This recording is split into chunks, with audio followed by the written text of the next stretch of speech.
ছোটবেলায় যদি আপনার অল্প স্বল্প টিভি দেখার অভ্যাস থেকে থাকে না, তাহলে এদেরকে আপনি অবশ্যই চেনেন। ভিটিভিতে বিকেলবেলা ওদের সিরিয়াল দেখে যে কি আনন্দটাই না পেতাম, এগুলো মুখে বলে বোঝানো যাবে না। আর আপনি যদি এদেরকে প্রথমবারের মতো দেখে থাকেন, তাহলে ধরিয়ে নিচ্ছি আপনার বয়স খুবই কম। এগুলোর অনুভূতি যে কতটা রঙিন, এটা কেবল তারাই বুঝতে পারবে যাদের জন্ম 2000 সালের আগে। আর যারা দেখেননি তাদের জন্য বলি, এগুলো আসলে আলিফ লায়লার যুগের গল্প। শুক্রবার সন্ধ্যা 7টা মানেই তখন ছিল আমাদের জন্য একটা ছোটখাটো ঈদের আনন্দের মতো। এগুলো এখনকার ছেলেমেয়েরা কখনোই বুঝবে না। যাই হোক, অনেক কথা বলে ফেললাম। এই ল্যারি, মো আর কার্লি, এদেরকে নিয়েই 2012 সালে সিনেমা বানানো হয়েছিল। সিনেমার নাম দি থ্রি স্টুজেস। অসাধারণ একটা সিনেমা। আগেই ওয়ার্নিং দিয়ে নিচ্ছি, এটা খুব খুব খুব হাসির একটা সিনেমা। হাসতে হাসতে টায়ার্ড হয়ে যাবেন, কথা দিলাম। তাই যথেষ্ট হাসির এনার্জি না থাকলে এই ভিডিওটা এখন দেখবেন না। তাহলে চলুন গল্প শুরু করা যাক। একদিন সকালবেলা হঠাৎ একটা গাড়ি এসে এই এতিমখানার সামনে একটা ব্যাগ ছুঁড়ে ফেলে দিয়ে চলে যায়। এতিমখানার একজন সিস্টার তখন এতিমখানার সামনে দাঁড়িয়েই ছিল, যদিও তার সিস্টার কম ব্রাদার বেশি মনে হয়। যাই হোক, সে কৌতূহলবশত ব্যাগটা খুলতে যায়। তখনই একটা ছোট হাত তার চোখের মধ্যে গুঁতো মারে, আর সে এইভাবে উল্টো হয়ে পড়ে যায়। শব্দ শুনে এতিমখানার আরো একজন সিস্টার বাইরে আসে। সে দেখে দরজার সামনে ছোট্ট কিউট 3টা বাচ্চা বসে আছে। এরাই আমাদের সিনেমার 3 লেজেন্ড। কিছুক্ষণের মধ্যেই এতিমখানার অন্য সিস্টাররাও বাইরে বের হয়ে আসে। এমন 3টা কিউট বাচ্চাকে দেখে তারা খুবই খুশি হয়। তখন প্রত্যেকেই বাচ্চাগুলোকে নিজের কাছে রেখে দিতে চায়। তারপর 10টা বছর কেটে যায়, কিন্তু এখন প্রত্যেকেই বাচ্চাগুলো থেকে মুক্তি চায়। কোনোভাবে এদের অন্য কারো কাছে দিতে পারলেই যেন তারা বাঁচে। তো দুপুরবেলা সিস্টারদের প্রধান, যাকে সবাই মাদার সুপিরিয়র বলে ডাকে, সে বাচ্চাদেরকে আনার জন্য অন্য সিস্টারদেরকে বলে। কিন্তু একটা সিস্টারও সেই 3জনের ধারে কাছেও যেতে রাজি হয় না। তার মানে বুঝতেই পারছেন এরা এতদিনে কি পরিমাণ বিচ্ছু হয়ে গেছে। এদিকে দেখা যায় এরা ব্রাদারের মতো দেখতে সিস্টারটাকে দাঁতের অপারেশনের নাম করে তাকে স্ট্রেচারে বেঁধে তার উপর উল্টাপাল্টা চিকিৎসা চালাচ্ছে। তার অপারেশনের আগে তাকে অজ্ঞান করার জন্য তারা তাকে মাথায় হাতুড়ি দিয়ে বাড়ি দেয়। কিন্তু তখনই মাদার সুপিরিয়র নিজেই তাদেরকে দুপুরের খাবারের জন্য ডাকতে আসে। সিচুয়েশনটা হ্যান্ডেল করার জন্য তারা সেই সিস্টার সহই টেবিলটাকে উল্টো করে দেয় এবং সাথে সাথে নিজেদের অবস্থা পাল্টে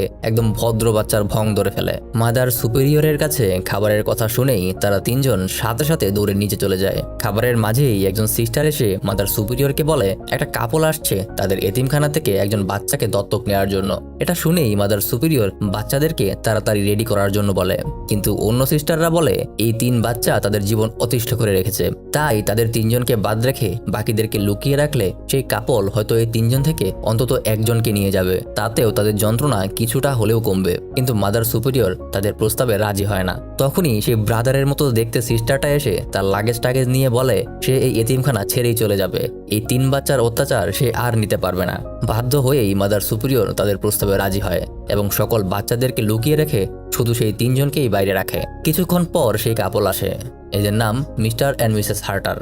তাদের সামনে এই 3জন নর্মাল বাচ্চার অংভং করে সেই কাপলটাকে ইমপ্রেস করার চেষ্টা করতে থাকে। কাপলটা তাদের এই ভংচং দেখে বলতে থাকে কি কিউট বাচ্চা। কিন্তু তখনই লুকিয়ে রাখার পরও কিভাবে যেন একটা বাচ্চা বাইরে চলে আসে। এই বাচ্চাটার নাম টেডি। সিচুয়েশনকে সামাল দিতে মাদার সুপিরিয়র এই 3জনের সাথেই টেডিকে লাইনে দাঁড় করিয়ে দেয়। মিস্টার অ্যান্ড মিসেস হার্টার অনেক চিন্তা ভাবনা করার পর তারা ঠিক করে তারা এই বাচ্চাটাকে নিয়ে যাবে। ওই দেখো, কথা বলতে বলতে এদের সঠিক পরিচয় করিয়ে দেওয়া হয়নি। এই চুল ছোট মোটা বাচ্চাটার নাম কার্লি, কোকড়া চুলওয়ালা সেমিটাকু বাচ্চাটার নাম ল্যারি এবং রাউন্ড কাট চুলওয়ালা এই বাচ্চাটার নাম মো। তো মোকে চয়েস করার পর মো আনন্দে তাদের জড়িয়ে ধরে এবং হার্টার কাপলের সাথে চলে যাওয়ার প্রিপারেশন নেয়। কিন্তু কার্লি, ল্যারি এবং মো তারা নিজেরা একদম 3 ভাইয়ের মতো। আকাম কুকাম যাই করুক না কেন তারা সবসময় একসাথেই থাকে। হুট করে এভাবে আলাদা হয়ে যাচ্ছে দেখে বাকি 2জন খুবই ইমোশনাল হয়ে পড়ে।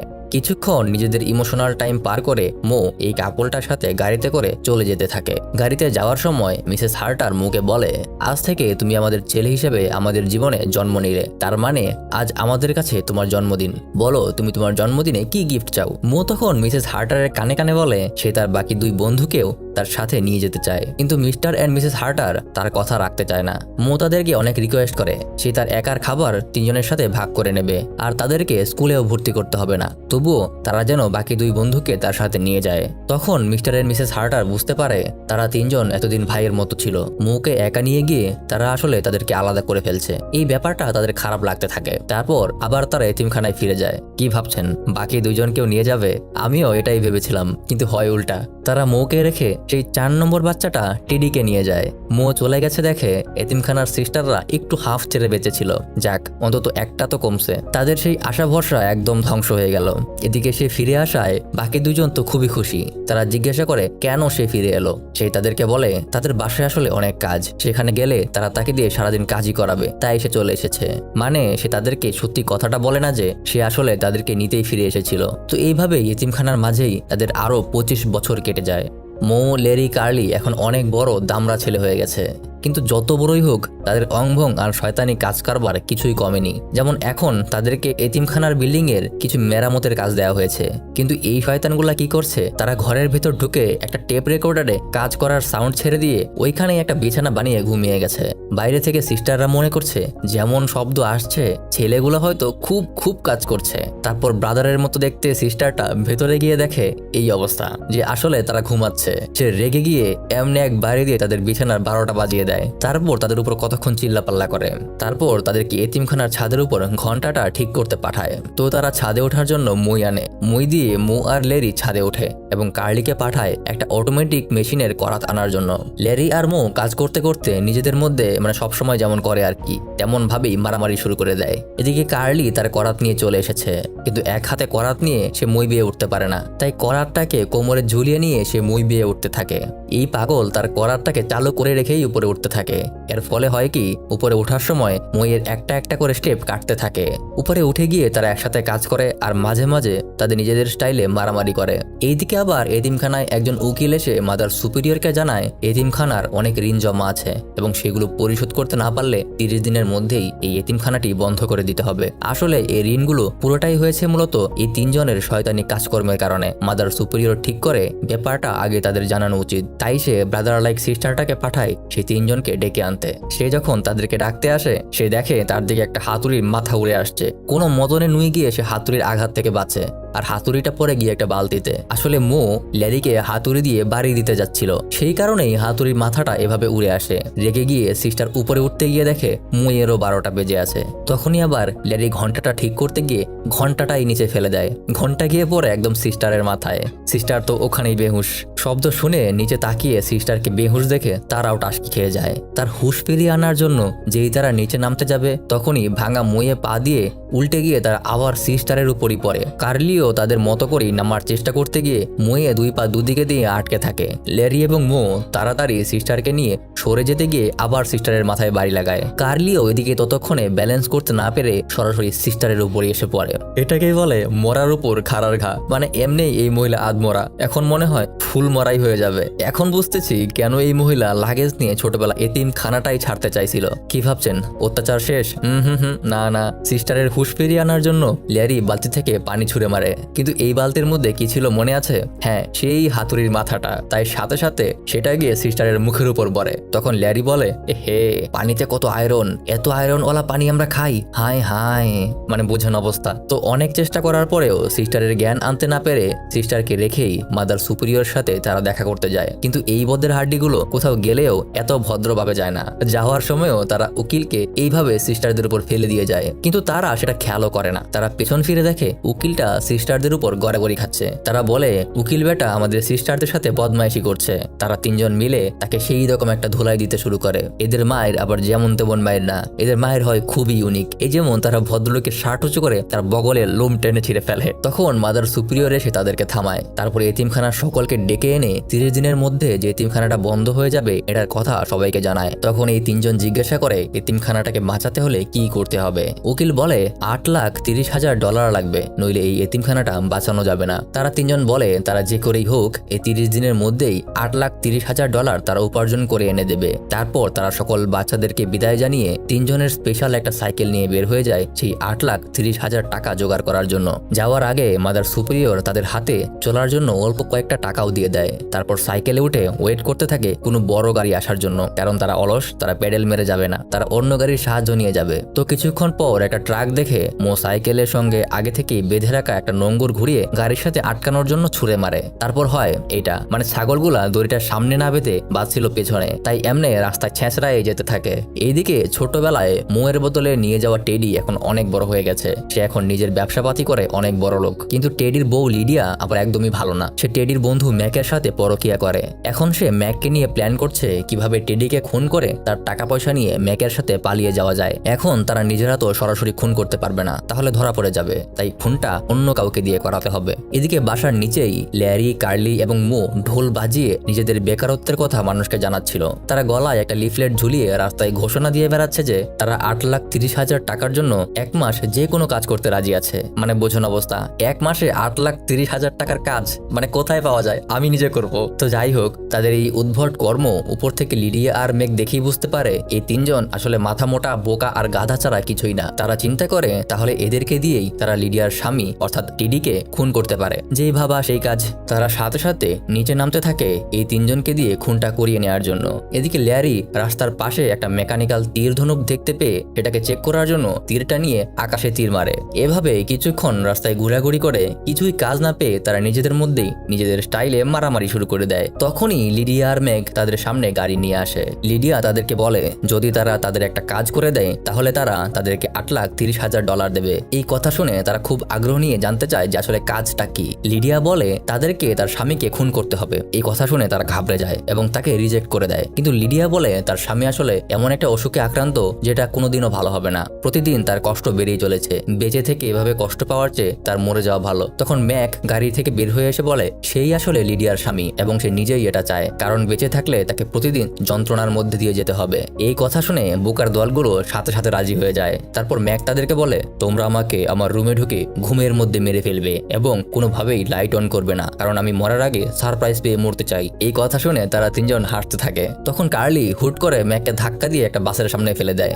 এই বাস থেকে ধাক্কা খেয়ে ম্যাক উড়ে গিয়ে আরেকটা গাড়ির নিচে পড়ে। তারপর চরকির মতো 2 মিনিট ঘুরে আলু ভর্তা হয়ে যখন বের হয়ে আসে তখন তার উপর দিয়ে আরেকটা ছেলে চলে যায়। লোকটার কপাল কতটা খারাপ দেখেন। আবার ঠিক তখনই ল্যারির আকাশে ছুড়ে দেওয়া সেই তীরটা এসে তার পায়ের মধ্যে ঢুকে যায়। এদিকে লিডিয়া তার পরকীয়া প্রেমিকের এই বেহাল দশা দেখে তার তো অবস্থা খারাপ, এমনটা তো সে কখনোই আশা করেনি। সে চিৎকার করে তাদেরকে জিজ্ঞাসা করে তারা এমনটা কেন করলো। কার্লি বলে সে বলেছিল সে সারপ্রাইজ পেতে চায়, তাই তাকে একটু সারপ্রাইজ দিলাম। সে বুঝতে পারে সে ভারী পাগলের পাল্লায় পড়েছে। তাদের থেকে বাঁচার জন্য সে তাড়াতাড়ি গাড়ি নিয়ে চলে যায়। কিন্তু এরা কি আর সহজে পিছু ছাড়ার পাত্র? এতিমখানার সকল সিস্টাররা 25 বছরেও তাদের মানুষ করতে পারে নাই। তারা লিডিয়ার গাড়ির পেছনে ধরে স্লাইড করে তার সাথে বাড়ি চলে আসে। লিডিয়া গাড়ি থেকে নেমেই তাদেরকে দেখে টাসকি খেয়ে যায়। সে জিজ্ঞাসা করে তারা কেন এখানে এসেছে। তারা বলে তাদের 8,30,000 টাকা নেওয়ার জন্য তারা এসেছে। তখনই বাড়ির কেয়ারটেকার বাইরে চলে আসে এবং লিডিয়াকে বলে আপনার স্বামীর বন্ধু মিস্টার ম্যাকের গুরুতর বাস অ্যাক্সিডেন্ট হয়েছে, লোকজন তাকে হাসপাতালে ভর্তি করেছে, সে এখনো বেঁচে আছে, তবে অবস্থা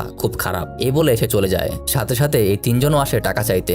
লিডিয়া তাদেরকে চর মেরে বলে আমার স্বামী মারাই যায়নি, যে হাসপাতালে আছে এবং বেঁচে আছে, তোমাদের কাজ হয়নি, তোমরা চলে যাও। এই বলে সে তাদেরকে মেরে বাড়ি থেকে বের করে দেয়। তারপর তারা প্ল্যান করে তারা আবার ট্রাই করবে।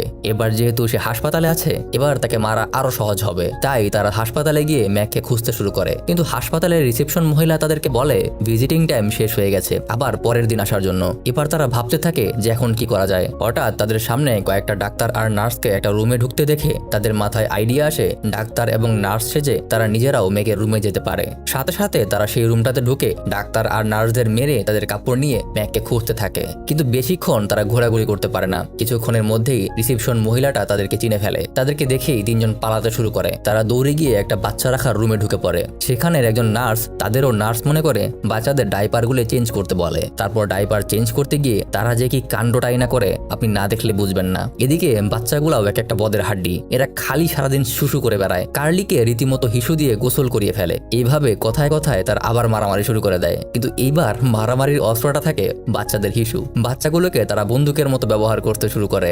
একজন আরেকজনের দিকে হিসু বোমা নিক্ষেপ করতে থাকে। কিছুক্ষণ পর সেই অর্ডারকারী নার্সটা সেখানে আসতেই তার আবার সেখান থেকে পালিয়ে যায়। সৌভাগ্যবশত তারা এবার ম্যাকের রুমটা খুঁজে পায়। ভেতরে যেন কেউ আসতে না পারে এজন্য দরজা বন্ধ রাখতে মু একটা আস্ত বডি প্লাস্টার করা মানুষকে দরজার সামনে এনে রেখে দেয়। এদিকে ম্যাক এই তিনজনকে দেখেই বুঝতে পারে আজ আর তার রক্ষা নেই। তার কপালে এবার মরণ নিশ্চিত, তাই সে প্লাস্টারের ভেতরেই লুকানোর চেষ্টা করে। কিন্তু এরা তিনজন এটা বুঝে ফেলে। মো তখন কার্লির কাছ থেকে একটা ছোট ডাইনামাইট জ্বালিয়ে সেটা প্লাস্টারের ভেতরে রেখে দেয়। যথারীতি ম্যাকের 12টা বেজে যায়। সে তার কয়লা পোড়া চেহারা নিয়ে নার্স নার্স বলে চিৎকার করতে থাকে। ম্যাক এখনো মরে নাই দেখে মো তাকে বালিশ চাপা দিয়ে মারতে চায়, কিন্তু ম্যাক বলে তাকে আর মারার দরকার নেই, কারণ তার অসুখটা ভালো হয়ে গেছে। তখনই দরজায় কেউ নক করতে থাকে। দেখা যায় রিসেপশন মহিলাটা পুলিশ নিয়ে এসেছে সেই তিনজনকে খুঁজতে। তখন তারা এইভাবে লুকিয়ে ভং ধরে থাকে, কিন্তু শেষ পর্যন্ত ধরাও পড়ে যায়। সাথে সাথে আবার দৌড়ে সেখান থেকে পালাতে থাকে এবং পুলিশও তাদের পিছু করতে থাকে। কিছুক্ষণের মধ্যেই তারা পুলিশকেও নাস্তানাবুদ করে ফেলে। পুলিশের জ্ঞান ফেরানোর জন্য একটা গরম ইস্ত্রি নিয়ে তারা পুলিশকে ইলেকট্রিক শক দেওয়ার চেষ্টা করে। গরম ইস্ত্রির শক খেয়ে পুলিশের বুক একদম পুড়ে ছারখার হয়ে যায়। সে মমির মতো উঠে চিৎকার শুরু করে। তারা তিনজন আবার পালিয়ে যায়। শেষ পর্যন্ত তারা হাসপাতালে ছাদে গিয়ে পৌঁছায়,